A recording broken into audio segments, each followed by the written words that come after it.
Eu não sei se você está se lembrando, mas hoje tem jogo. São Paulo e Fluminense e São Paulo. Tem jeito. E o Fluminense pode se classificar matematicamente para a Libertadores, considerando a fase inicial da Libertadores, pré-Libertadores. Isso aí, o que prova isso? A tabela do Campeonato Brasileiro. Cadê a nossa tabela aí, ó?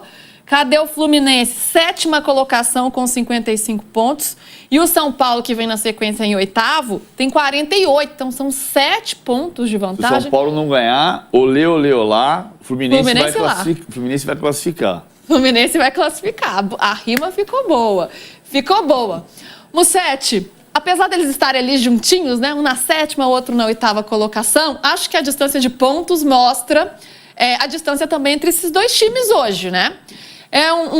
Os dois tricolores em momentos distintos. Um Fluminense que está animado com o Zubeldia, que está 100% como mandante com seu treinador, que está na semifinal da Copa do Brasil, até passando por um momento, né, de reestruturação, vão ter eleições com a possibilidade de virar SAF e tal, falando do clube de um ponto de vista mais institucional, estrutural. E do outro, um São Paulo que está praticamente sem casa, esfacelado pelas lesões, que o São Paulo que está aí em dificuldades. São momentos diferentes mesmo ou há um certo equilíbrio nessa partida que é no Maracanã, hein, gente? Momentos completamente diferentes, Lu. Se a gente fosse exemplificar essa diferença em pontos, eu acho que seria maior do que 7. Não pelo que os elencos poderiam fazer, mas pelos desfalques que a gente tem hoje, dos jogadores disponíveis para São Paulo e Fluminense. O Fluminense comemora os retornos do Thiago Silva, do René e do Lúcio Acosta, que são jogadores importantíssimos, principalmente o Thiago Silva e o Lúcio, e o São Paulo acumula desfalques. É difícil não perder as contas com o desfalque do São Paulo. Se eu não estou enganado, são 12 por lesão e ainda são 2 desfalques por suspensão, o Sabino e o goleiro Rafael. Então o São Paulo vai com o Yang no gol, vai com o Mike na ala, o Patrick do outro lado, o Rigoni na frente. Então é o São Paulo desfacelado contra o Fluminense 100% em casa, que está jogando muito bem com seus principais jogadores. De um lado, 14 desfalques, do outro, apenas 2, o Manuel e o Cano, que já não eram titulares desse time. Então, assim, o Fluminense jogaria melhor em circunstâncias normais, com jogadores à disposição. Vem jogando melhor, tem tido um desempenho mais firme com o Zubeldia. E ainda tem toda essa lista de desfalques. Para mim, o Fluminense é bem favorito. Eu me surpreenderia muito se o São Paulo pontuasse no Maracanã. Mussete, dá para perder a conta mesmo, viu? Porque pelas minhas contas aqui, são 15, hein? São mais do que 14, são 15. São 15, PVC? São 15. Tá difícil até de contar. A gente tem aí a lista dos desfalques. E agora, quem se juntou? Luciano, que sofreu um trauma na perna direita contra o Juventude, não treinou durante a semana e o São Paulo já informou que ele está fora. E o Ferreirinha, que chegou aí para o gramado, fez alguns trabalhos de recuperação, fez um teste ontem, mas a informação do momento é que não vai para o jogo, com o edema na coxa esquerda que ele sofreu também contra o Juventude. Olha aí a lista, gente, é muito longa. Luciano, Ferreirinho, Oscar, Lucas, Arboleda, Enzo Dias, Rodriguinho, Luan, Wendel, Dineno, Caleri, Rian Francisco e André Silva, só por lesões. Fora os 2 suspensos que o Mussete citou, Rafael e Sabino. PVC está fazendo as contas. Não, ali. A gente vai ter que fazer uma coisa aqui. O que a gente vai ter que fazer? Próxima arte, a gente vai tirar o escudinho do São Paulo e vamos colocar um número. Um número, para saber o número, porque eu estava contando aqui. Eu falei, gente, são quantos? Eu fiquei aqui, ó, quando vocês estavam falando, fiquei aqui contando. 15. A gente tá rindo para não chorar, né, PVC? Porque é um problema grave desse São Paulo, fica difícil até para o técnico trabalhar. O Rafael é suspensão. Sim. Né? E o Sabino também, os dois suspensos. Mas é um São Paulo com dificuldades até de montar um banco para esse jogo contra o Fluminense. É metade do elenco fora, praticamente. Tem que trazer gente da base para tentar recompor. Tem um aspecto que está sendo discutido no São Paulo, que é o que o Hernan Crespo tem falado sobre o Caleri, que é o fato de ele estar tão comprometido e o Crespo dizendo, precisamos saber se o Caleri vai voltar. Não, o Caleri vai voltar. O Caleri vai voltar e vai voltar a jogar com a expectativa de ser o Caleri contratado para ser solução do comando do ataque. Se o Caleri não conseguir jogar, o São Paulo vai ter que contratar outro centroavante. Mas o Caleri é capitão do time, o Caleri se comporta como capitão do time. Tudo que a gente vai falar do José Martínez daqui a pouco, o Caleri é o oposto. O Caleri vai para a viagem para Medellín, o Caleri vai para a viagem para Quito. O Caleri vai para o banco de reservas, senta no banco de reservas antes do jogo começar em Itaquera. O Caleri está em todas as palestras, o Caleri está em todos os lugares. Que devia ser praxe no futebol brasileiro. Você vê o jogo do Arsenal no domingo contra o Tottenham e está lá o Gabriel Magalhães e o Odegaard sentados na tribuna, não podem jogar, mas estão lá. É o trabalho deles. E o Caleri se comporta como um trabalhador do futebol. Aí você vai dizer, não, precisamos saber se o Caleri vai voltar. O Caleri vai voltar, ele está comprometido. Então tem que ter esse cuidado com ele. Mas tem que saber quando vai voltar, né? Vai ter que voltar no começo de janeiro. E voltar Outro a jogar. dia o Valentim, nosso repórter Valentim Furlan, falou talvez ele volte no último jogo da temporada para entrar aos 40 do segundo tempo. Não, mas aí ele vai fazer pré-temporada para jogar o campeonato do ano que vem. Pra que entrar, né? Ainda submeter o jogador a um novo risco entrando por 5 minutos no último jogo da temporada? Faz a pré-temporada direitinho, né? Foi uma lesão muito grave que ele sofreu. E prepara ele para o ano que vem. Hoje, antes do Caleri voltar, o São Paulo tem que ganhar o jogo do Fluminense. Porque aí ele vai se manter na briga pelo 8º lugar, ele vai ter uma esperança, uma récia de esperança de ser 7º colocado, mas ele tem que ganhar o jogo para ser pelo menos o 8º colocado, porque o Grêmio está ali chegando, 2 pontos atrás. E dá para ganhar? Fluminense favorito. Teu Acosta é um luxo. 75-25, PVC? 60-40. Olha só, você acha o Flamengo na final da Libertadores mais favorito contra o Palmeiras do que o Fluminense jogando em casa contra o São Paulo hoje? 60-40, eu mudei o Flamengo e Palmeiras agora. Agora eu tava pro Flamengo e Palmeiras. Eu falei, nossa senhora, hein, PVC? Fluminense 66-33. Tá bom, tá bom. Eu como sou cínico. Justo, justíssimo. Ó, nós temos os campinhos aí, vamos dar uma olhadinha aí nos campinhos. Deixa eu chegar aqui pertinho, senão eu não enxergo. Ó, o Yang vai no gol, porque o Rafael tá suspenso, assim como o Rafael Tolói na zaga, porque o Sabino está suspenso também. Então, esse trio de zaga formado por Ferrarese, Alan Franco e o Tolói. Mike, Pablo Maia, Marcos Antônio, Patrick, Bobadilha ali também, né, no meio de campo. Rigoni e Tapia ali na frente. Tem o Fluminense também, ó. Vamos ver esse time do Fluminense que vai a campo com o Fábio, Samuel Xavier, Thiago Silva, Freitas e René, Hércules, Martinelli, Lúcio Acosta, Serna Canóbio e Everaldo, um time conhecido aí do Fluminense. Agora, o que mais me chama a atenção é aquela fotinho ali, ó, embaixo do escudo, hein, do time. Luiz Ubeldia. É um técnico que tá aí nos holofotes porque vem fazendo uma boa campanha e porque é o ex do São Paulo. Um confronto aí esperado, Musetti. E o que o São Paulino pode ter de sentimentos em relação ao Zubeldia? Será que ele lamenta a perda do Zubeldia para o Fluminense? Tem o Crespo ali com muitas dificuldades, é verdade, por conta da diretoria, por conta dos desfalques. Mas será que o São Paulo estaria melhor com o Zubeldia ou é difícil afirmar isso?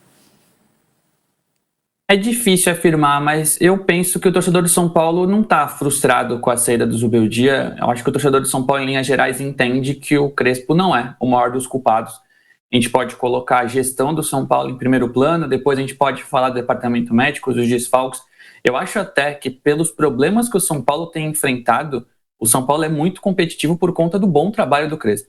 Claro, teve as eliminações recentes, isso frustra o torcedor, mas é muito problema e o Crespo, eu acho que cria menos problemas do que aumenta. Mesmo que ele dê os seus recados, que se posiciona, que defenda o próprio trabalho, eu acho que o trabalho do Zubeldia no São Paulo estava ali chegando no teto e é natural que no Fluminense, no novo trabalho, mais motivado, no novo elenco, ele encontre as variações, as alternativas que ele encontrou no próprio São Paulo quando chegou. O trabalho do Zubeldia foi bom até certo ponto e depois começou a cair. O Crespo melhora assim que chega no São Paulo e depois encontra diversos problemas. O time do São Paulo titular para essa temporada, na teoria, é completamente diferente do time que a gente vai ver hoje à noite.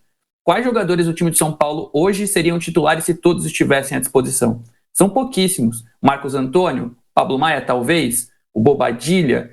Fora isso, é muito difícil. Nem o goleiro São Paulo vai ter hoje. Tudo bem que é por suspensão, nesse caso não é por lesão. Então, eu acho que o Crespo não é o grande responsável pelos problemas do São Paulo. Eu acho que o torcedor do São Paulo entende que o Crespo está dentro desse contexto difícil e não sente tanta falta do Zubeldia, apesar do bom momento dele no Fluminense. Sem dúvida, né? O Crespo, de fato, não é o maior problema do São Paulo nesse momento. Mas, PVC, foi uma boa troca para o São Paulo? O Zubeldia sai em junho, né, do São Paulo, com o time classificado para as oitavas de final da Copa do Brasil, também classificado às oitavas na Libertadores e também na Copa do Brasil, com uma longa invencibilidade em Libertadores, mas o time não ia bem no Campeonato Brasileiro.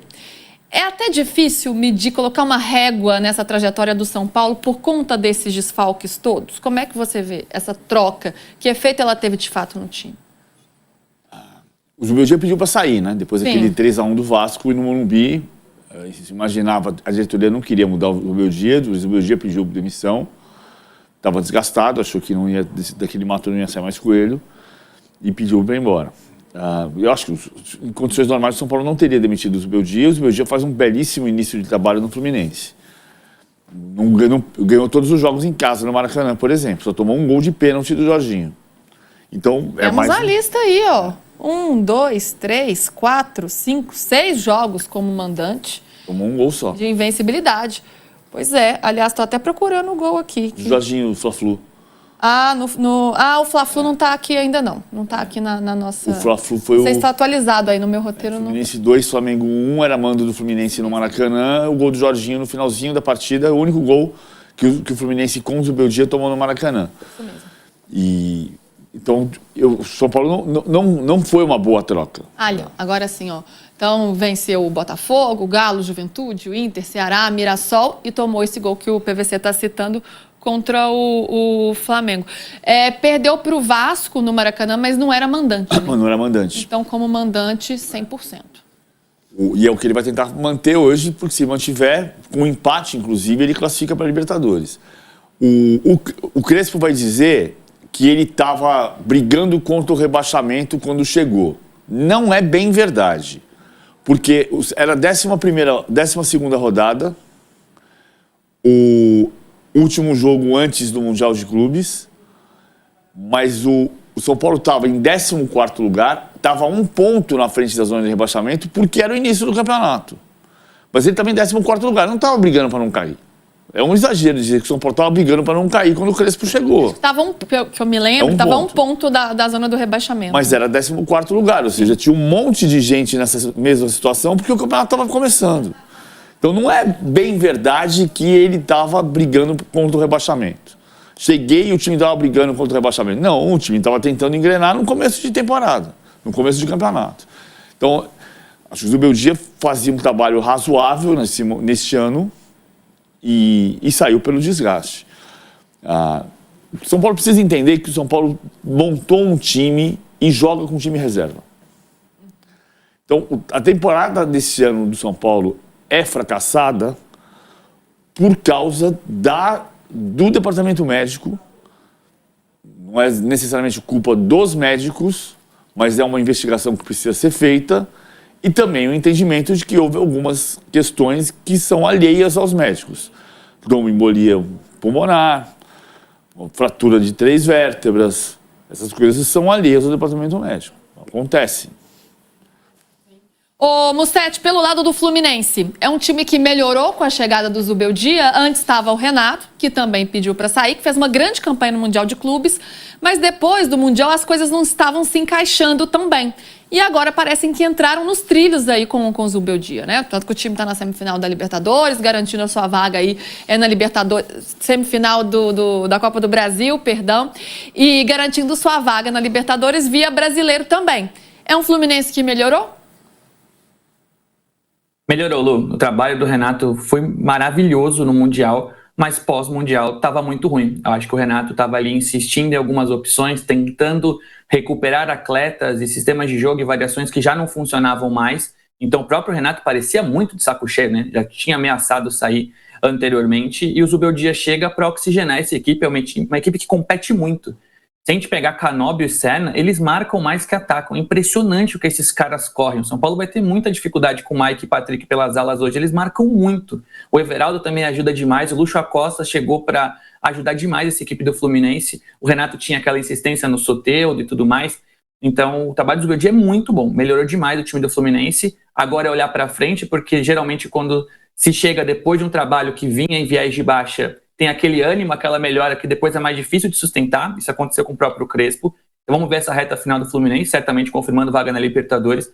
E o Zubeldia, no começo de ano, montando a equipe, tende a ter um Fluminense ainda melhor no ano que vem. E para fechar, Casares reforçou algo que tem repetido nos bastidores. Nenhuma grande decisão dentro do São Paulo é tomada de forma isolada, muito menos sem análise técnica.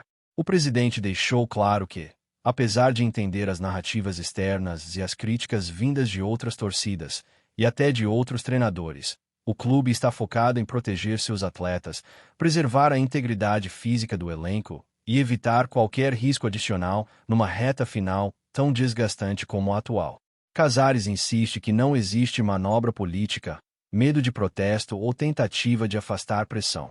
Segundo ele, a mudança para Vila Belmiro não tem nada a ver com o clima externo, mas sim com condições reais do gramado, que após semanas de shows, clima instável e antecipações de rodada, simplesmente não teria como alcançar o nível adequado para receber um jogo de Série A sem risco de novas lesões. E, nesse ponto, ele foi categórico. O São Paulo já sofreu demais com contusões em 2025. O presidente afirmou que não dá para colocar mais atletas em risco, especialmente com o elenco no limite, vários nomes no departamento médico e decisões importantes pela frente. Assim, a comissão técnica, diretoria e especialistas chegaram ao consenso de que a Vila Belmiro é, neste momento, a escolha mais segura e mais responsável. No fim, Casares ainda fez questão de mandar um recado ao torcedor. Eu entendo a frustração, entendo a cobrança, entendo o sentimento. O torcedor tem todo o direito.